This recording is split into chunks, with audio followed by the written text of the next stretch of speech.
All right, Peter, today first of all, we missed Monday Yeah.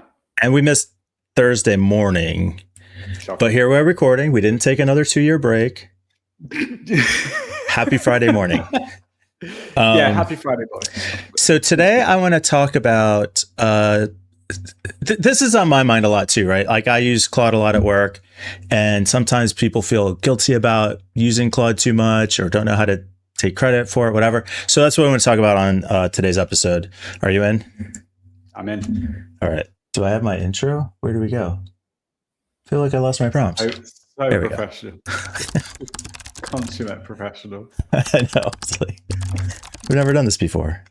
Yeah. Take 2 weeks off and I forget how everything works again.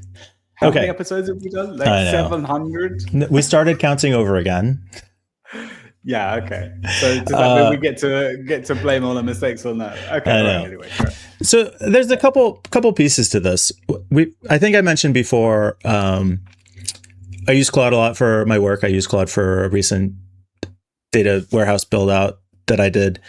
And I really noticed that there's a big difference when you do it yourself versus when you do it with Claude. In that if you hand code it, you know every line, you know all the answers, you know where everything is. But if Claude does it and somebody asks, hey, what does this field mean? Then I find myself saying, what does that field mean? And I have to go ask Claude, or I have to trace the code and figure it out myself. So is that a good thing or a bad thing? Related to that, I have an intern who at one point said, well, I'm nervous about using Claude because if I finish the work too fast or if it's not my work, that feels like cheating. And if you're a college student, that's absolutely true. But as an employee, you kind of feel the same thing. Like, if I'm having Claude do this work, is that actually my work? And then there's the piece of how you take credit. So I said, somebody asked, what's this field mean? I need to go research it. Part of that research is asking Claude. I had somebody come back and say, to a related question, Claude says, here's the answer. And I was really thinking about that because if you have to research and you go to CRM, you go to your CRM, you do a web search, Stack Overflow in the olden days. Yeah. You don't. Do you come back and qualify where you got the information?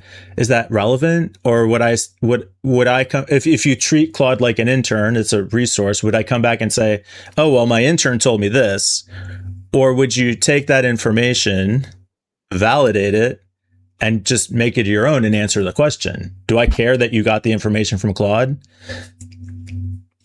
There was an interesting thing I saw literally half an hour ago. I was having a look on Reddit and someone linked to a post by Linus Torvalds.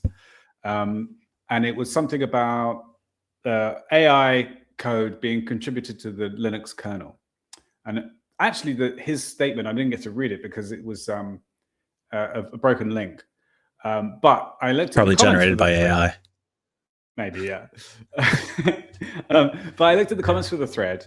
And it said that the top comment was, Linux isn't pro AI, he's AI neutral. And okay. He's not like against AI and he's not for it. He thinks that any code that's submitted to the Linux kernel is code and he doesn't care where it comes from. And if it works and it's good and it looks good, then for sure, he doesn't give a shit where it comes from. I think that's quite a good attitude to take. Yeah. So I think the biggest thing when you were talking about where you got the information from, it can be useful for context. It can be good to credit people, like a manager taking credit for someone else's work is, stupid. And also a manager taking credit for Claude's work is similarly dumb. But I think those are the two things. If it's for context and. So with respect to the information itself, I agree with that. I think the challenge is how you frame the answer, right? Because if somebody asks a question, you say, well, Claude says this, it feels, first of all, like you're trying to distance yourself from responsibility for the answer. So if it's not a correct answer, you say, well, I mean, I didn't say that, Claude said that. Okay, but yeah. I asked you. But that's the same for anything, right? If you say, oh, well, Wikipedia says this, or Google the results said this, or I mean, to me it feels the same. Maybe, but do you just answer that? So maybe this is related to the second question or the second thought, which is, well, if I could just ask Claude, then what do I need you? Well, because for cross-referencing, I think I always try and solve a problem before I ask someone else, usually. And I always like to go, whenever I ask a question of someone, I always like to say, this is what I've looked, what is what I've tried to find out first. This is where I've looked. And this is how far I've gotten there. Like, I don't know, knowledge base. Like, you're asking a question internally, like, where do I ask this question even?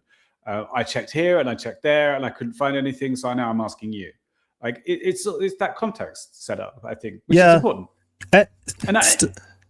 You're going to learn over time when if someone consistently says, I asked Claude and blah, blah, blah, and that's the only thing they say, then you learn not to trust that person's kind of default answers. Yeah. And I think maybe that's where part of where it's coming from, but using your Wikipedia, and Amy actually had this happen to her at work. She asked somebody a question and they responded with a screenshot of a Google search result that didn't actually answer the question. It was the total passive aggressive move.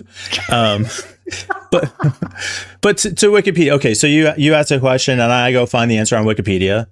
If I just send you a screenshot of Wikipedia, my intent is to make you stupid for not finding it yourself, right? Make you feel stupid. No, but that's it depends again on context. But like usually when I'm dealing with an intern or a junior developer or someone a bit with less experience than me, my first question will be, well, what have you tried? What have you looked at? And especially with developers, like, okay, well, have you tried this? Have you tried refactoring that loop? Did you look at the singleton pattern? I don't know, something like this. What? And then that prompts them to try and learn a bit more. And then you learn over time whether they just go and try that one little thing and then come back and say, oh, I tried this, it didn't work. Or if they get the hint that, use your brain a bit more. Right. So then there again, if somebody says, what does this field mean? And I want to teach them where to find it. Hey, you can ask Claude because Claude has the database schema and can answer that question for you. Okay. Or I could just use that as a reference for myself to look it up, at which point now it feels like a very inefficient use of my time because I should teach you how to get the information yourself. At what point does it just become me being lazy? I don't think you're the lazy one in this example, are you? Yeah, I don't know. I don't know. I think this is a management question. And I think that's you treat Claude like another resource. And so should other people. And you're part of a manager's job or a director's job is to guide people to help themselves. Right? So here maybe is where I think it is different then, because it's the validation piece. Everybody kind of knows Wikipedia is user contributed, not original source. And if you share it, you're responsible for the validity of it. Same thing is true for AI responses. People are terrible about actually checking whether AI responses are true. And I actually personally got burned by that this week, where I was doing some research. Claude said, there's this problem. I went to somebody else and said, hey, why is this a problem? And they said, what are you talking about? Turns out wasn't a problem. So I think that's the risk. And it's to whether you're personally vouching for it or not, right? If I share something that I found on Wikipedia with you, part of the implication is that I'm saying I found this and I believe it and I think you should believe it too. Well, this is again, it's the same with a human being. Like and I think what's happening is that AIs are getting promoted essentially, because they started off as juniors. And they were unreliable and you couldn't really trust their answers and everything had to be double checked. And now they're more like intermediate or seniors where you can trust most of what they say, but most of the time you have to then assess the risk of just trusting them directly. Like if you had some critical data back from Claude that was telling you about, I don't know, company salaries or something like this, you probably would think in your head, all right, I'm still going to just find another source for this. I'll go and ask the CFO. Let me verify that. But yeah, exactly. But I think it's just like any human. I think the error rate is about the same. And there is the piece of knowing what question to ask, right? Yeah. So if you ask me, I might know a better way to ask the question to get the answer. You still could fall back to your point earlier of like, okay, well, where did you look? How did you try to get this information? So I get that. If we look at it from a purely optics standpoint, okay. How the organization views you. Well, what are the implications there? Yeah, that's interesting. Again, it depends on who you're speaking to, I suppose. But I think that you spin it differently, right? You go, I don't know, make a dashboard for how much time Claude has saved you, how many questions you've answered. Make it gamify it or somehow and say, this is the 15th question I've had this week where I was able to answer it just by piping it to Claude, or I don't know. I think the tweak that I would make, and I'll leave it at this, is instead of saying Claude told me this, I would say I verified this with Claude. So interesting. All right. It's a fun conversation though. Nice one.